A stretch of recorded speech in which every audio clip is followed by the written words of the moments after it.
Bueno, ¿largamos?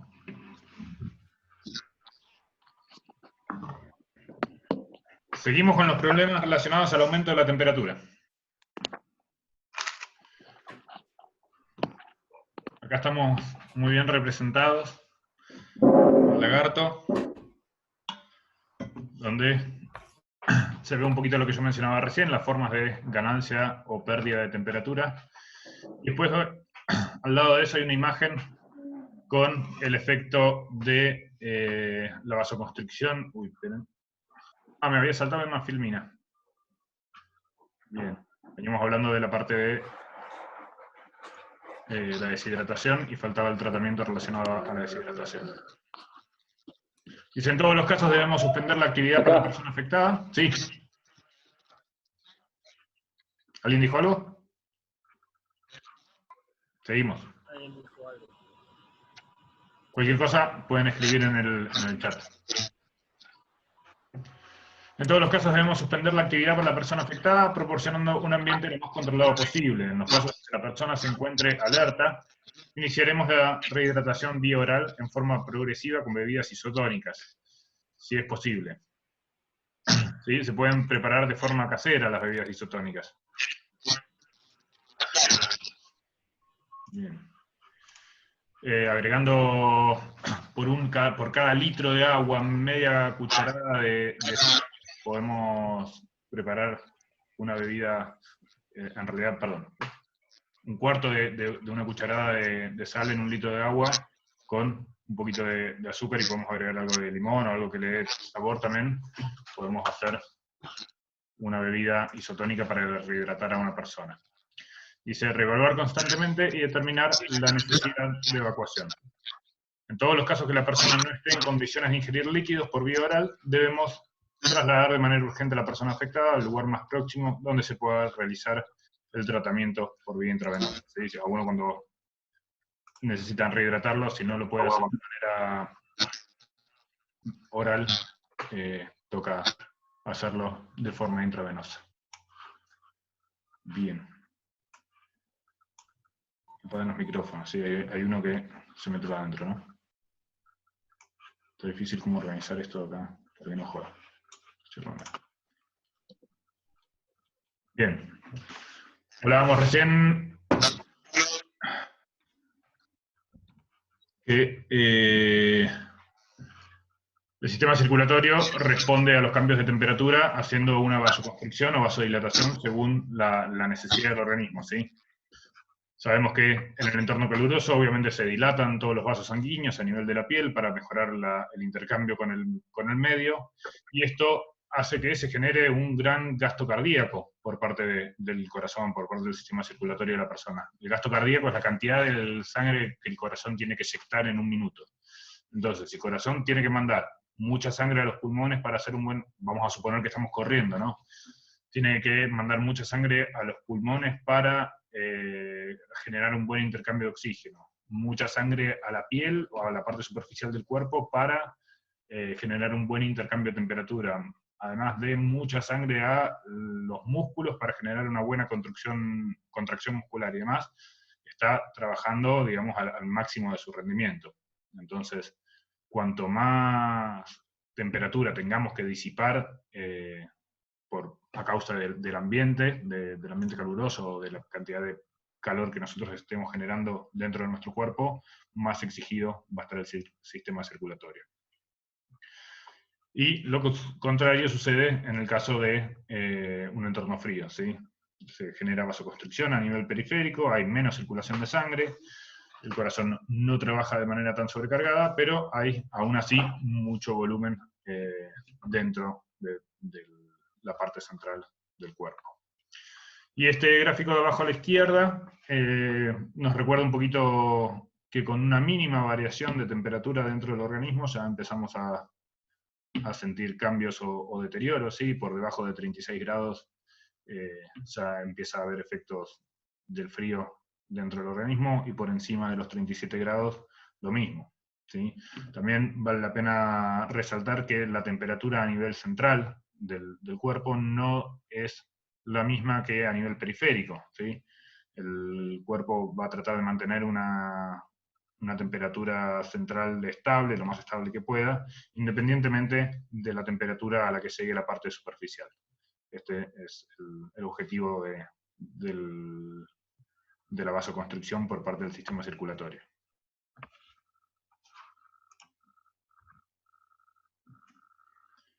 Bien, vamos a pasar a los trastornos menores relacionados por el calor. Estos trastornos inicialmente no nos deberían producir ningún problema grave, pero sí deben ser tratados en el terreno. Miliaria rubra, conocida como sarpullido por calor, quizás varios lo han visto, puede ser en los miembros, en la espalda, en cualquier parte del organismo, puede aparecer, sobre todo cuando hay contacto o fricción con vestimentas sintéticas o que no permiten una buena salida de la transpiración. Hay una inflamación de las glándulas sudoríparas que bloquean los conductos del sudor. Dice, como tratamiento, enfriar y secar la zona y evitar que se vuelva a formar esta humedad y esta temperatura aumentada en la zona localizada de la piel.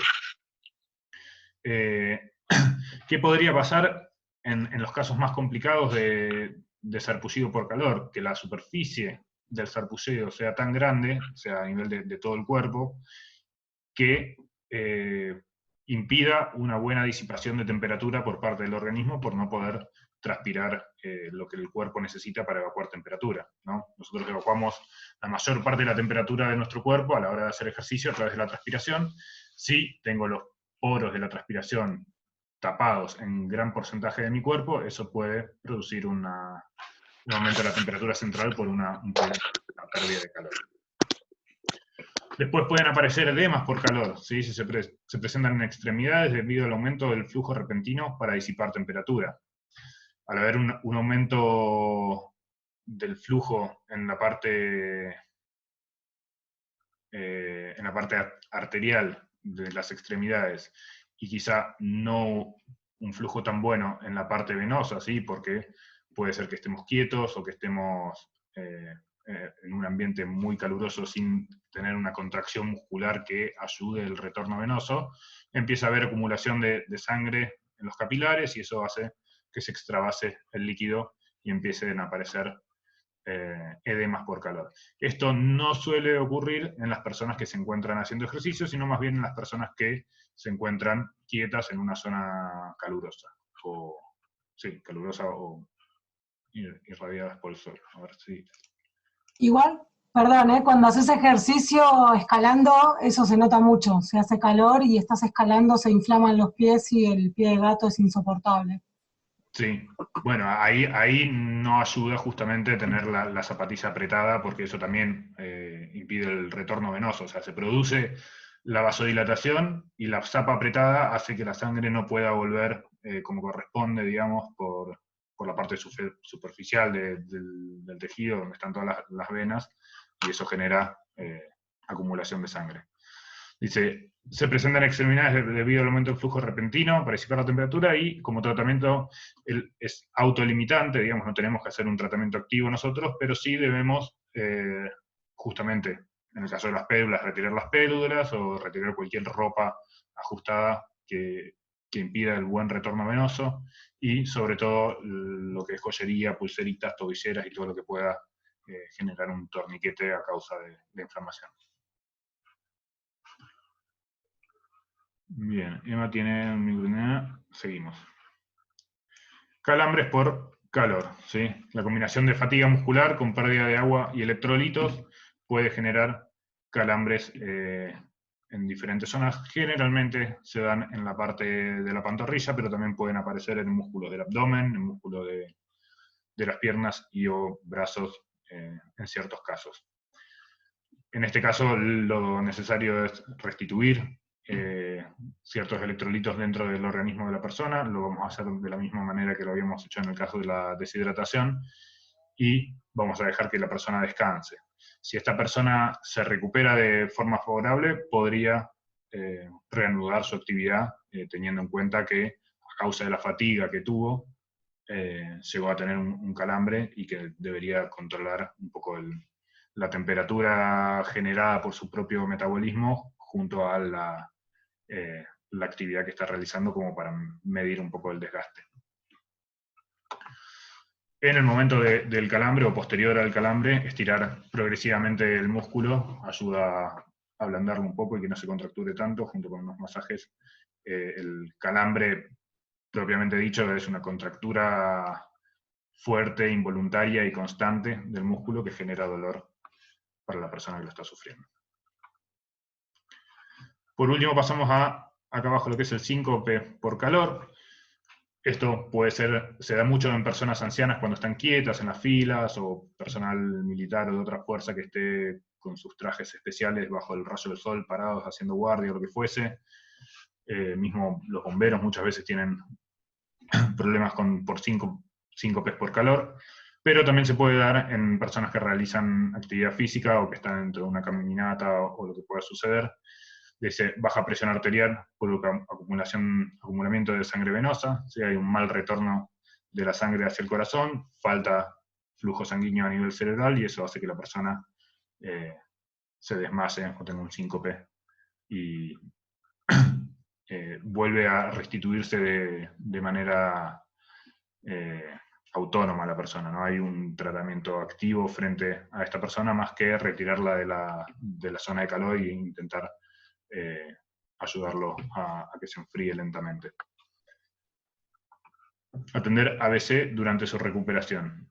Esto es, no podemos dejar de prestar atención a la vía aérea, a la respiración, a la circulación, sobre todo si se demora unos minutos en recobrar el nivel de conciencia de esta persona, y evaluar posibles traumatismos por la caída, ¿sí? Por más de que no se vea nada a simple vista, hay que tener en cuenta contra qué pudo haber golpeado a la persona y atender eso si fuese necesario. ¿Alguna pregunta hasta acá? ¿Seguimos? Pasamos a los problemas mayores relacionados al calor, ¿sí? Ya situaciones que ponen por ahí un poco más en juego la salud de las personas. Dice primero que nada agotamiento por calor, resultado de un gasto cardíaco insuficiente debido al aumento de la circulación periférica, volumen plasmático reducido y disminución del retorno venoso. ¿Qué quiere decir todo esto? El aumento de la circulación periférica fue este intento inicial del cuerpo por disipar la mayor cantidad de temperatura posible.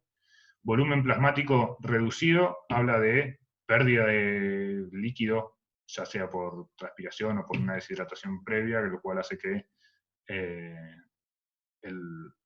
haya algo que se conoce como hipovolemia relativa. ¿Sí? Lo habíamos visto el año pasado cuando habíamos visto shock y habíamos visto hipovolemia, que deshidratación era una de las causas de la disminución del volumen sanguíneo dentro del organismo.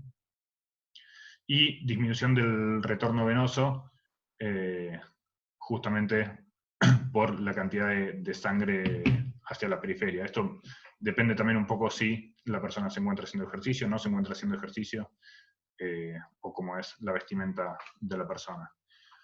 Como tratamiento, lo que tenemos que hacer es, primero que nada, identificarlo, saber qué le está pasando a esa persona, y colocar a la persona en una zona fresca, sentado o acostado, retirar ropas que puedan limitar la disipación de la temperatura, evaluar posibles cambios en el estado mental para detectar un potencial golpe de calor. El golpe de calor es el empeoramiento, de alguna manera, de este agotamiento por calor, que se manifiesta de la siguiente manera. La persona se siente fatigada, se siente acelerada en algún punto en su sistema respiratorio y circulatorio, un poco obnubilada puede aparecer, empieza a sentir posibles mareos, posible náusea, incluso a veces puede verse, puede tener la necesidad de sentarse, digamos, no poder mantenerse en pie, y ante eso nosotros tenemos que estar siempre ante la sospecha de un posible golpe de calor, que sería el estado negativo, digamos, o el desencadenante negativo de este agotamiento por calor.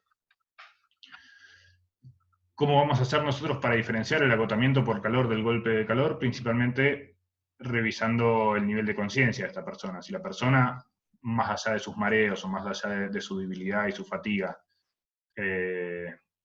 mantiene un nivel de conciencia estable y alerta, podemos asumir que no está teniendo un golpe de calor. Ahora, si la persona empieza a tener un deterioro de su nivel de conciencia o de su parte cognitiva, deja de estar orientado en tiempo y espacio o demás, ya podemos estar ante la sospecha de un golpe de calor que requiere un tratamiento mucho más activo por parte nuestra. El golpe de calor es la falla del sistema de termorregulación, lo cual puede llevar a una falla orgánica múltiple por deterioro del sistema nervioso central al superar los 40 grados centígrados.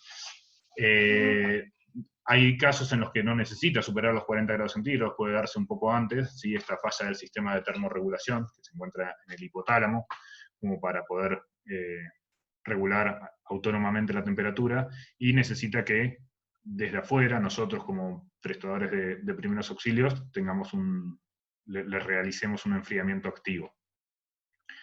¿De qué depende el nivel de daño que va a sufrir esta persona que tiene un golpe de calor? No tanto de la cantidad de temperatura alcanzada o del valor de esa temperatura alcanzada, sino de la cantidad de tiempo a la que quede expuesta a esa temperatura elevada.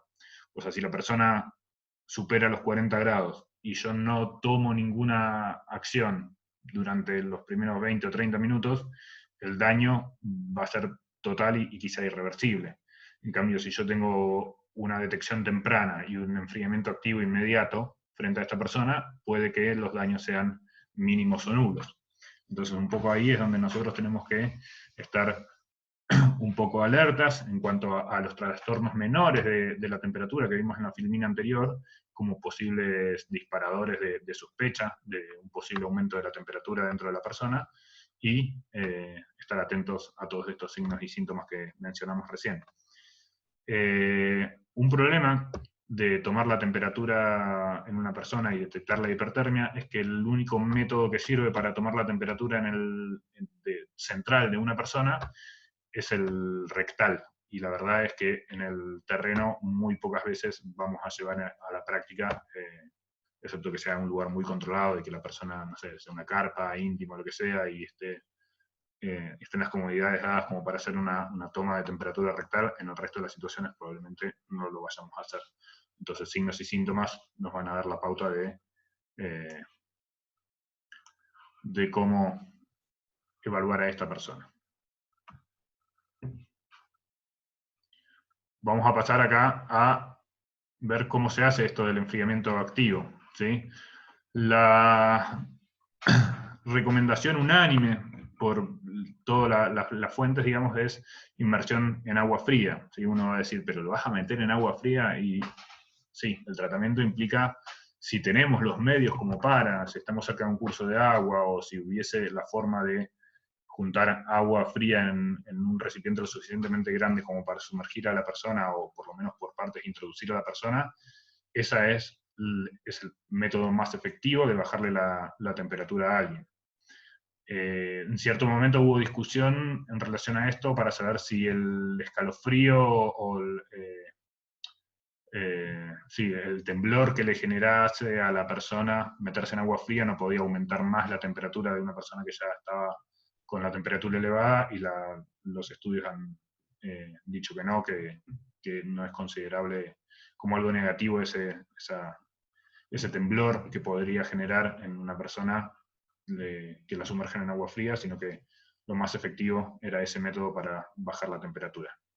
Como segundo método, si la inmersión en agua no es posible, porque en el terreno no tenemos la posibilidad de hacerlo, lo cual sería bastante probable, es rociar con agua fría y proporcionar corriente de aire, ¿sí? Ya sea abanicándolo o exponiéndolo al viento, o de alguna manera hacer correr una pequeña brisa como para generar una mejor convección, este método de perder temperatura, sobre una persona con la piel mojada, lo cual hace que haya un intercambio de temperatura mayor. Y si de alguna manera esa forma tampoco es posible, porque no tenemos la cantidad de agua suficiente o lo que sea, dice la otra opción sería colocar compresas frías o cubrir con mantas mojadas a la persona, ¿sí? Supongamos que tenemos acceso a nieve inicial y no tenemos agua derretida o alguna situación similar, podríamos colocar compresas frías en las zonas donde obviamente los grandes vasos pasan cerca de la piel. Obviamente nunca colocar nieve o hielo directamente sobre la piel, y en caso de tener productos químicos, tanto para tanto los que son calientamanos o ese tipo de productos o productos que transmiten frío, porque así como están los calientamanos, también hay como unos pads que se enfrían y producen frío. Siempre seguir las recomendaciones del fabricante en cuanto a el cuidado de la piel y las precauciones que hay que tomar para poder colocarlos sobre las personas. Bien. Ahí dice, deterioro, a ver, del cuadro por manejo inadecuado. Puede que hayamos hecho una mala lectura de la temperatura o estemos errando en el diagnóstico de lo que le pasa a la persona, que estemos sospechando que la persona tiene una cosa, que puede, no sé, que sufrió un traumatismo y que a causa del traumatismo en el cráneo, porque se cayó y se golpeó, pensamos que está mareado y que tiene visión borrosa y demás, y la realidad es que quizá la caída que sufrió la persona fue a causa de la hipertermia, y los signos y síntomas son justamente productos del golpe de calor y no del traumatismo que le produjo esa hipertermia. No sé si me siguen hasta ahí. Si yo tengo una persona que no vengo evaluando constantemente, venimos bajando un pedrero y la persona se cae, no sé cuánto se golpea, más o menos se golpea, y después tiene estos signos, bueno, no necesariamente los signos van a ser producto del golpe, sino que podrían ser de la patología previa que viene acarreando y que a causa de eso termina generando un traumatismo. Elevar el índice de sospecha en pacientes de riesgo, obviamente habíamos mencionado al inicio de la clase cuáles eran los pacientes de riesgo, entonces un poco en base a eso aumentar el índice de sospecha. Puede ser que tengamos un deterioro del cuadro por un tratamiento inefectivo, de desconocer el potencial fatal del golpe de calor, sí, es una patología grave, no es menor, por eso nos pareció importante que la conozcan a fondo. O desconocer las técnicas del enfriamiento activo, por ahí creer que solamente poniendo a una persona en la sombra es suficiente, y la realidad es que no, vimos que cuanto más tiempo esa persona tenga la temperatura elevada, mayor van a ser los daños. De todas maneras, si nosotros no llegamos a detectar correctamente qué es lo que está pasando a la persona, quizás desestimemos el tratamiento necesario. Y lo que dice acá abajo dice retraso en el inicio del tratamiento.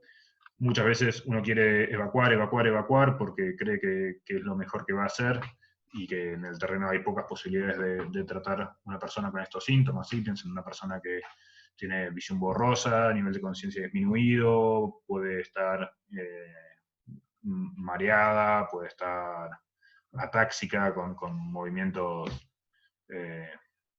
no coordinados.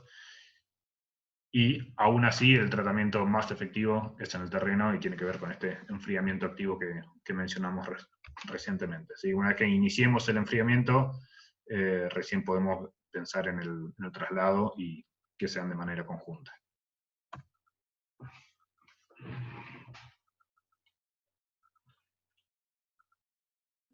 Bien, vamos a poner un poco de movimiento. Dice, le van a escribir las respuestas a Ale, ¿les parece? Se encuentra guiando a 2 personas sobre el campo de hielo continental, haciendo la clásica vuelta al hielo. Es el tercer día de expedición y llegan al lugar previsto para acampar. A los pocos minutos llega otro grupito de 2 personas, sin guía, que salieron ayer desde Chaltén. Ellos llevan una progresión más rápida que la de ustedes, ya que cuentan con pocos días para realizar la actividad. Pasados unos 20 minutos desde su llegada, uno de los miembros del grupo se acerca para pedir ayuda, ya que su compañero se encuentra con dolor de cabeza intenso, mareado y con náuseas. ¿Qué le podría estar ocurriendo a esta persona? Así en un minutito, escríbanle a Ale si pueden, cuál sería una de las posibles complicaciones de esta persona.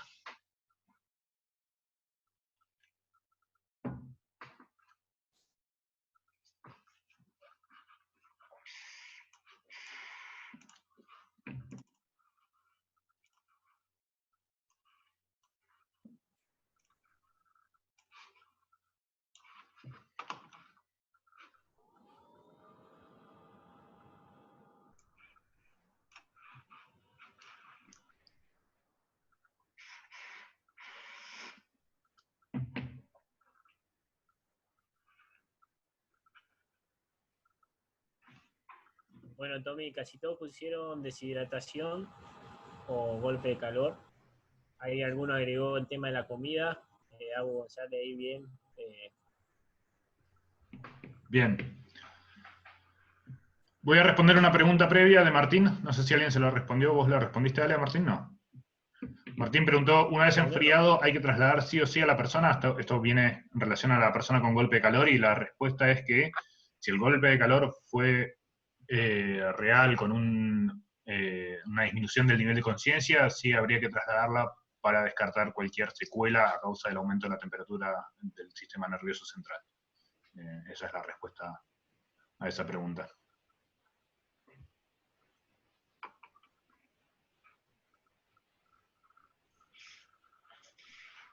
Bueno, ahí Bien. todos pensaron, Tommy, en eso, en calor. Seguimos entonces. Vamos solo... a la continuación. Al arrimarse hacia él, notas que tiene la mirada un poco perdida y sus movimientos son lentos. Me voy a quedar sin tiempo de nuevo. Comienzas a preguntarle sobre el inicio de los síntomas y continúas con el resto de las preguntas comprendidas en la evaluación secundaria mientras tomas las constantes vitales. Su respiración es levemente acelerada, mientras que su pulso es fuerte y de frecuencia normal. A pesar de responderte que su hidratación fue abundante a lo largo de la jornada, sospechas una deshidratación en la persona afectada y le indicas que tome 1 o 2 tazas de té levemente azucarado. Te retirás para ver a tus clientes y le comunicas que volverás a reevaluarlo en unos 30 minutos. Hasta ahí estamos todos sobre la misma pista, ¿verdad? Pasados 20 minutos desde que te alejaste de la víctima, escuchás que su compañero grita para que te arrimes. Al acercarte, encontrás a la víctima tirada en el piso vomitando a chorro. Desconcertado por la situación, volvés a preguntar a su compañero acerca de la ingesta de bebida y comida que realizaron durante el día. Y él indica que tomaron mucha agua, nieve derretida o del arroyo, y que se están alimentando durante el día a base de barras energéticas y geles para reducir la carga de las mochilas, realizando solo una comida fuerte al día, la cena. La persona afectada ya no vomita, pero yace inconsciente en el suelo. Procuras colocarla en PLS para asegurar su vía aérea mientras notas que respira de manera agitada con algunos sonidos extraños. Inmediatamente das aviso vía teléfono satelital a la Comisión de Auxilio de Chaltén. Y ahora, ¿qué le transmitimos a la gente de Chaltén? ¿Qué tiene esta persona? Sería raro que una persona con deshidratación, durante su rehidratación, empeore de esta manera, me parece.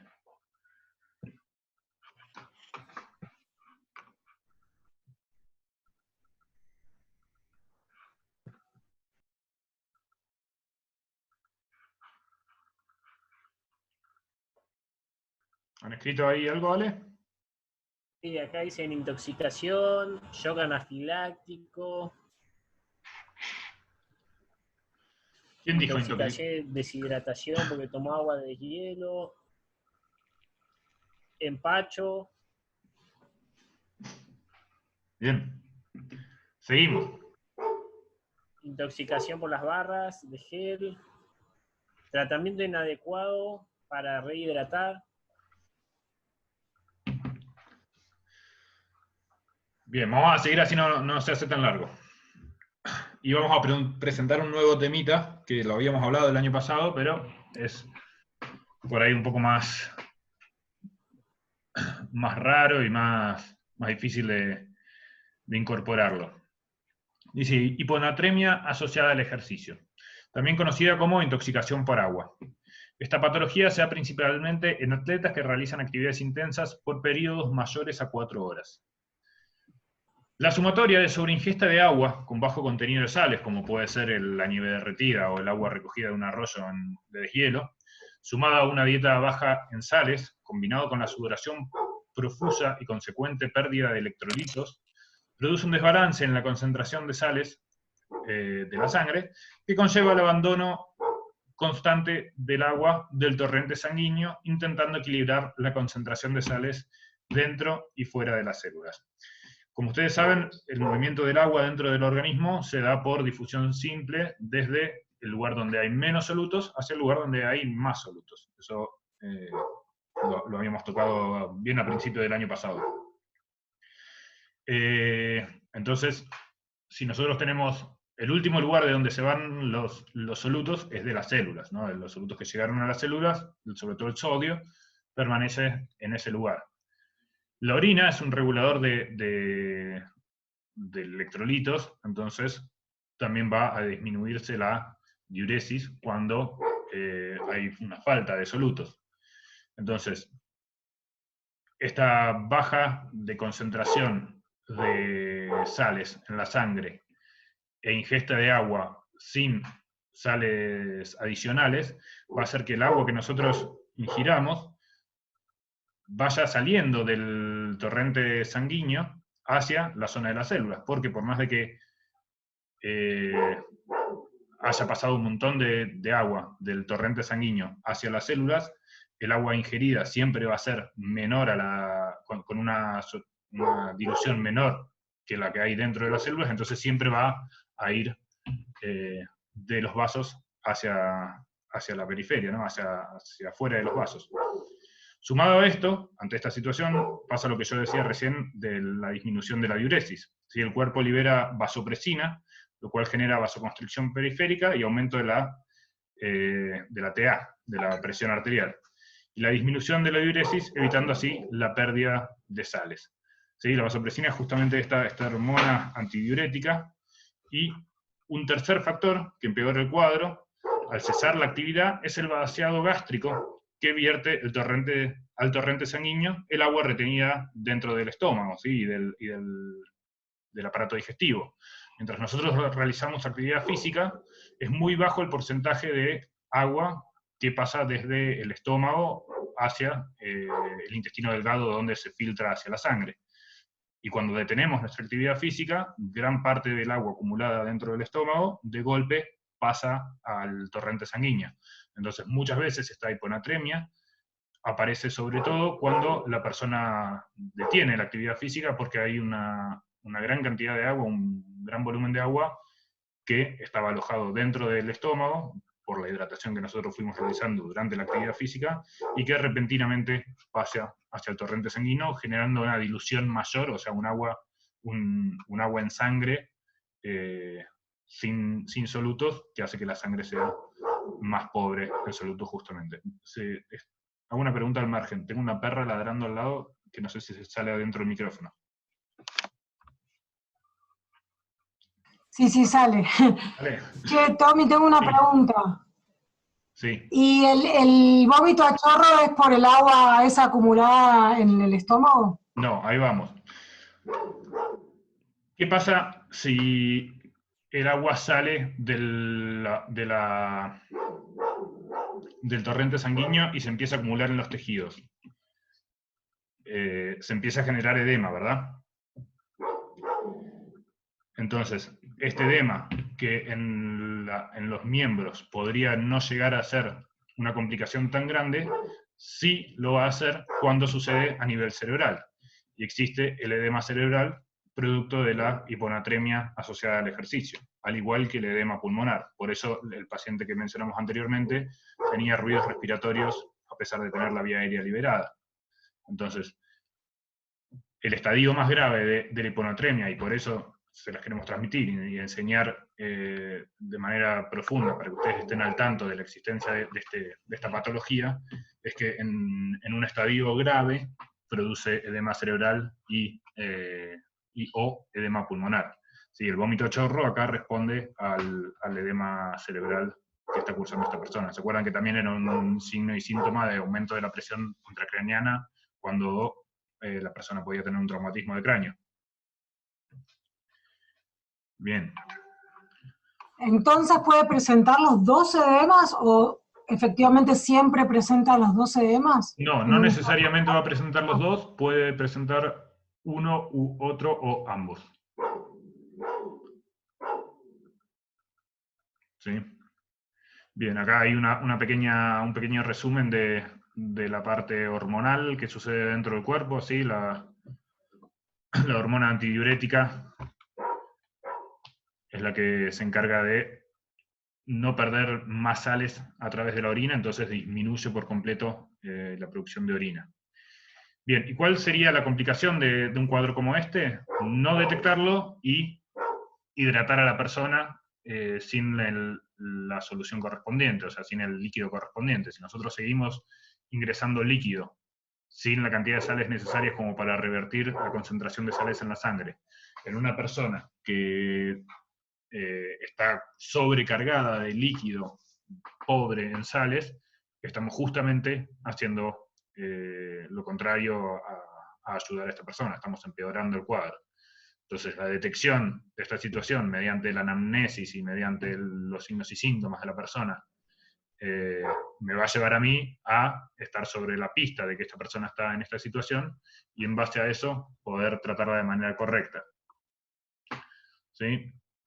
El tratamiento correcto se basa en dar de beber una bebida que sea hipertónica, ¿no? Que justamente tenga una concentración alta en sales. Y ahí sí, en 1 litro de agua coloco media cucharada sopera de sal como para dar de tomar esto a la persona. Si todavía se encuentra conservado